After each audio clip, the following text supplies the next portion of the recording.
I'm on my way to Accrington in Lancashire to interview the two wonderful ladies who are the brains behind Corbyn's Christmas Challenge. It's a campaign that's sweeping the internet right now, inviting people and encouraging them to donate to their local food banks. I think this is exactly the sort of initiative and creative campaign that we're going to need in this Johnson majority Britain if the working class are going to survive.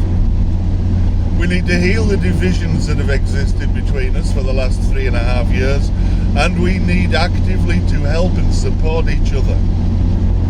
That's why I'm going to Accrington, because I think this is something that absolutely needs to be supported.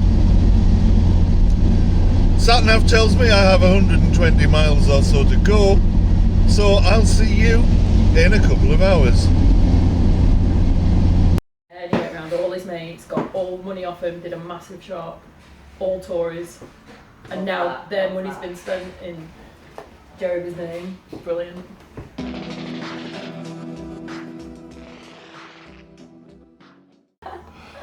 Okay, I'm sat here in a pub in Accrington in Lancashire, and I'm talking to Mia and Jade, who are the two wonderful ladies behind Corbyn's Christmas Challenge.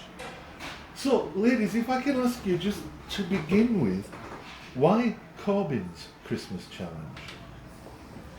Should I do this? You go for it. So, we decided to call it Corbyn's Christmas Challenge. It was just, we didn't think the group was going to get this big anyway, but I'm pretty happy that we chose that name. We just woke up the morning of result day and we was either going to fall into depression or we was going to sort this out. So we just came up with it and we just stuck with it. It was the first name we really came up with. Yeah. It sounded good. We'd been on a few little Facebook pages and there was, you know, getting a bit of inspiration behind it, and then we just kind of went from there, didn't we? We're both just two big Labour fans. We saw Jeremy Kyle at his rally in Nelson. No, you really didn't. Corbyn. What did I say? I love So I saw Jeremy Kyle as well as Jeremy Corbyn because he was at the rally. Prove me wrong. That's what I was going to say. Jeremy Kyle was at the rally as well. He didn't let me finish. And we just want to give him a bit of a thank you as well. He's fought so hard for us. He's took a beating from every angle. And, you know, we wanted to do something in his name, just to let him know, you know, these people are thankful and we're backing you, and thank you really for everything you've done. And he also brought us together as well. So we met at the rally. So that was a week ago today. A whole 7 days ago. And we've just we as soon as we met, that was it. We just clicked. We've both experienced life. We've both gone through our own things, some similar, some different. We've both got young children. So we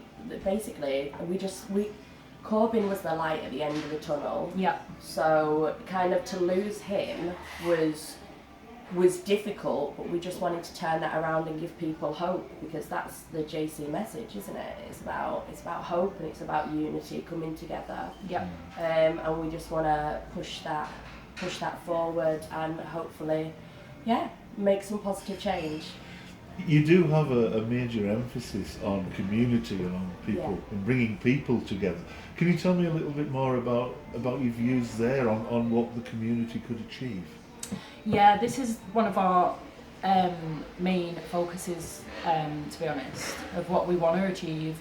We think just the stigma on suffering in today's world is just, everybody suffers alone. I think mental health is suffering. Personally, since we started this page, I've had around 15 of my own friends message me and tell me they've eaten from food banks, told me their struggles, people I would have had no idea about. If they'd have come to me, I'd have given them food, I'd have given them some money, but everyone suffers in silence, and I think it's a taboo subject to admit you're struggling. So ideally, this group's just kind of brought everyone together, everybody's helping each other. And if we can just keep doing more of that, I think the world will become a kinder place, a nicer place. Take it back to the olden days where you'd knock on your neighbour's door for a cup of sugar. And yeah, like just we've got to look after each other now, because I've got a little tiny feeling that this government is not gonna give a little beep about us. So I think it's now down to the many to look after the few. This is it. These suffering. Yeah, and focusing on the word community as well. When we started this, it was just 12 days till Christmas, and that's where we thought it was going. But after I think it was the second day, we'd kind of gone, oh wow, this is growing, this is getting quite big. The messages were just, people were just flooding in the group, and we said, should we carry it on? Like, should this go on throughout the year? Should we do it? So we decided that we're probably gonna we are gonna run the group under the name of Corbyn's Community Challenge. So there'll be challenges set throughout 2020. And the hope, really, the little dream that we've got is that Corbyn is going to be the one that decides where the money goes, the ideas behind it. So he has an influence in us doing our thing with the help of the moderators on the page, and everyone We'll ask donating him after and we've sharing. been to his house for scones. We'll ask him. I was going to ask, has Jeremy Corbyn had any involvement in the page? Not yet. Not personally. His son has followed us, so we was jumping up and down screaming yesterday, wasn't we? Tommy Corbyn followed us, so that was a big deal. And we love the boys as well, and it's one of those where I could not imagine seeing my dad go through the bashing what he's had. Like, they, as a family, they've had to put up with so much, and we have our own personal struggles, but on that kind of level, with the media, it was just how they are still standing. I could not personally take that kind of personal beating. So really, this is like a little thank you as well from the members and the supporters of Corbyn and his family as well. And we just hope it brings a smile to the face, where it's not all doom and gloom. We're still here. Yeah. We're trying. We're still here. We're not going to stop. And You do seem to demonstrate something I've heard a lot since the election result. We've had a lot of people, certainly I have, I'm sure you have, been very smug, and finding it really funny that the Conservatives have won and that we've lost, and we've lost an election. But what I'm also hearing is a lot of evidence from all across the country that this election, and Jeremy Corbyn in particular, have started a movement that's not going away. Yeah. This is it. And it's like 320,000 people have been recorded homeless in 2019. That is not something to laugh about. One person being homeless is not something to laugh about. So, like on your point of, these smug kind of people that have been putting their ending, I think what it's done on a societal kind of level. I think a lot of people have been treating it like a football match. Yeah, definitely. Do you know? So it's like, it's all good banter. It's all like a football game kind of banter. I've been finding a lot of that. People are not human to it. I think they're just treating it like a panto, and they're the ones that won't be laughing at the end. To be honest. It fits in with who we are, our personalities, as well as with the people that have donated and the people that have been interested and the people that have helped support this. We have values, morals, we care about others, and again, it's like for the many, isn't it? And obviously we're devastated he's not Prime Minister, because that was the dream, but there's going to be somebody else who hopefully will kind of carries follow on his steps. Carries on with his morals and his manifesto. This is it, and we just want to encourage that and just say to people, like, it literally takes two northern girls that met each other a week ago over a gin to come together to go, let's sort this out, because the government is not going to help us, so who else is? And all these charities, food banks, all these volunteers, there's so many volunteers as well, and you think people are working for free to clear up the Tories' mess. Like, there's just something that's going wrong here, and we've just kind of like put it to the people and gone, okay, let's do something. And the people seem to be responding, which Do is they? fantastic. Me personally, I'm on universal credit at the moment. I'm a single parent to a 4-year-old girl who loves Jeremy Corbyn, and She got on the bus with him. She got on the bus with on him last Tuesday. week. Yeah, she was buzzing. She didn't meet Jeremy Kyle though, did she? No, it was just the Jeremy Corbyn. Corbyn, yeah. But yeah, no. So we've it's been a difficult one.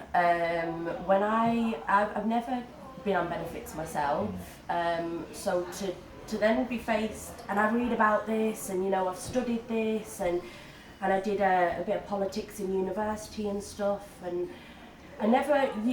You learn the statistics and you learn what it's like, but you don't live it, you know what I mean? And when you live in it, you realise how hard it is. So when I broke away from my ex and, you know, found myself as a single mum and was confused. I never thought this was going to be my life. Applied for benefits, and it was the sacrificing my own food for my daughter, so she could eat.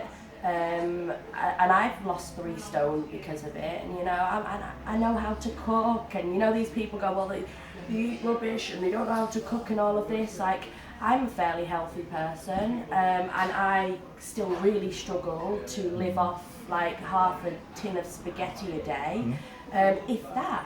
And it was. The first time visiting a food bank as well, so obviously visiting the food bank was because I was on universal credit, so you have that wait, you have the gap where you don't have any money to survive. So when I went to the food bank, it was really weird because it was humbling. You know, there were volunteers, there were people there that cared, people were doing stuff. It was nice to see people trying to help. But as a person using the food bank and walking out with the plastic bags, I felt tiny. I felt like all these years, I've volunteered for 6 years, you know, I've done a lot of things to help others, and I was like, I believe in karma, and I'm like, what have I done? You know, you think it's something you've done to get in that situation. So that's obviously down to universal credit, and because Jeremy Corbyn wanted to scrap universal credit, we want to also highlight that the reason for the increase in usage of food banks and things like that, all the problems that are happening because it is because of universals rolling out, you know, and it was something that has destroyed people. People have died, you know. We have to think about austerity and everything else that's gone with it. It's just been insane that in 2019, in the 6th richest country, this is going on. Like, it is, how do you understand that? And other countries, I've got friends in Spain and things, and they're like, what is going on with England? You know, people are confused why we're all against each other. Exactly, yeah. I mean, I don't think we're far off some kind of Mad Max film. Yeah. Like The Purge. Yeah. Like, not long. I feel it's the way it's going to be going. Yeah. Obviously with the NHS, we don't know what's going to go on there. We lose that, crime goes up, we've got no police on the streets. What's going to stop people? And it's almost... No, people aren't human at the minute. Well, our group is. We found our little nice, safe place. We've had like no horrible comments. Everybody has just been, well, we've had the odd couple, but they've not been allowed onto the page. Right. But nothing too bad. Literally, I think we've had I've witnessed like 2 comments. It's just in been the whole. It's just been so positive, so beautiful what's happened. Yeah, and it's like we call each other up all night, going, we're crying all night because it's just beautiful, isn't it, to see people care. And again, as I said before, it was. Well, we're trying to prevent. That's the groove. We're trying to prevent this is the groove. anyway. I'll turn them off. Don't turn them off. We need them. Yeah. We need you all. I'll just mute them for a minute. But it's not stopped. We don't sleep anymore. No. We don't have a life. Our houses are a mess. Our children have forgot who we are. But you know, it's for the many and not the few. So kids. So what are your plans for the future? Because presumably the 2 of you can't sustain this forever. Well, you'll be on your knees. We're just winging it. Fake it till you make it. Yeah, pretty much. And that has been my motto for life. Yeah. Just fake it till you make it. And we didn't imagine it was going to get this big anyway. big. So this is we still are confused what's gone on. It's just happened so quickly, hasn't it? But I think the plans, I think if we was able to have a conversation, or if somebody from Jeremy's little team would like to get back, we'd rather work with him. So, you know, the people that did support him, the people that are devastated, that is, you know, he's going to get to a point where we want him. We want him back. Yeah. We want him somewhere. We don't want him to disappear off and we don't see him. We want to keep him here, around. Yeah. There's a lot, and it's not just us two that love him. Yeah. But obviously, I think we're up to near enough 10,000 people in the group in 4 days. That's remarkable. We're still so confused. Yeah. We're not used to the outside world. We're a bit like, ooh, what's going on? There's cars and everything out here. It's overwhelming, and it's just been lovely. So I think where the plans are going are, as you said, fake it till you make it. Fake it till you make it. We ideally want to we want to do a lot more charity work. We've smashed the one that we've just done now. Again, in 4 days, we've raised £5,000 in 4 days. So that'll be going to the charity now, and then we want to see if we can get another quick one in before Christmas. We want to set something up for a women's refuge for the children for Christmas. We'd love if we could do the same again, bish bash bosh, get one of them out. And then would love to kind of help the people that are now suffering because of this. Yeah. And if we can just keep doing this.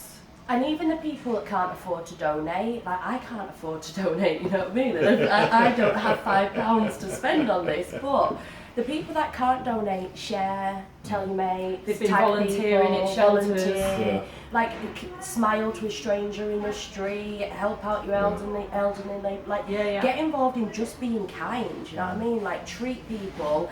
How it was so funny actually, because how this kind of really started was when my mum called me up that morning, and I kept putting the phone down. She knew I'd be devastated, so I kept putting the phone down, and she said to me, anyway, I got to a point where I thought, come on Jade, you have to speak to your mum, she's going to be worried.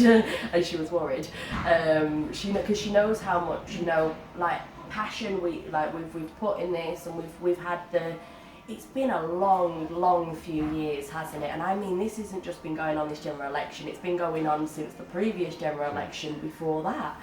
So she'd said something and she just went, Jade, what would Jeremy Corbyn do? And that was it. That's where it started. That's where it started. She rang me. And I was like, what would Jeremy Corbyn do? I was like, right, this is what our Jezza would do. And that was it. So it was just really weird. I'm like, all right, Mum, I need to go. We've got too many ideas. Yeah, we've got. But that was it. And we're mad anyway, aren't we? Like we're mad, and we're completely different. Do you think we've come across that way? Just a little bit. Quite a lot. But I just think it takes real all the people. good ones are a little crazy apparently. Who told you that? Is it not on Alice in Wonderland? You keep believing that. I'm finding that. But no, it just takes you. You don't have to, you know, go to private school. You don't have to have money. You don't have to. You just have to have a heart. You have to have, you know, empathy. You have to empathy. Yeah. And I just think, as we were saying earlier, we had this waking up on the result morning. It was like a death. Evil had won. You know, it was good over evil, and that's how we felt about it. And then as this has kind of, you know, obviously gone where it's gone, other people have gone, yep, definitely, but we've turned it around, not us, all of us together as like all of us, because we wouldn't have been able to do it without the people that shared, the moderators, the people that donated, the people in the food people banks like that contacted us, people like yourself. People like yourself that took part in our challenge. But it's been so lovely because we've had messages from food banks across the UK, places we've never heard of before, saying we have never been this busy, you know, supermarkets, too much food, trolleys are overflowing. That's fantastic. And we're just like, well, we're on the phone crying, aren't we? We're just always crying, but just cry a lot. I just but this is why I've gone insane, because I've just like cried too much now. I've gone like full. But yeah, no, so basically we're just going to carry out his legacy for as long as we can, and because he had... Till we get locked up. Yeah, till we get locked up. In a padded cell. But until... I just think he was just such an... Well, he is. He's not gone. He's an inspirational guy, and he's going to go down as a huge influence of this generation for such a long time. You know, the youth that have voted, the people, the buzz what he's created, the festivals, you know, he has his Labour Live. Everywhere he goes, that was it's amazing. just... He's like crowds of people. the new Elvis Presley.